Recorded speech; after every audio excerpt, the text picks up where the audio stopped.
Hello guys, welcome back to our channel. In today's video, I'm going to show you how to log into your Paychex account. First of all, you have to open your Google Chrome web browser or any other browser you prefer. And in the top section right over here, that is your URL section. Type down Paychex and you could see the Paychex payroll service company right over here. Click on that option. And over here, you have to select the first option that says Paychex Payroll and HR Solutions. And after you open this page, you can see the top right corner, there's a login option right over here. Click on that option.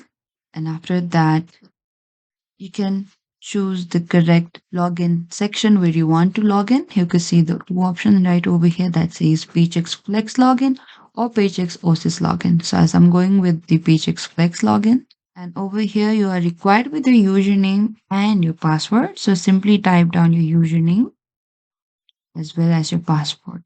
If you have forgotten or lost access to your password, if you are trouble signing in, you can click on this option that says forgot username or password in order to recover or reset your password and also recover your username.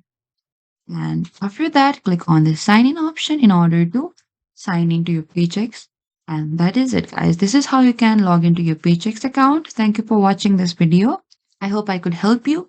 Don't forget to like, subscribe, and hit the bell notification icon for more upcoming uploads.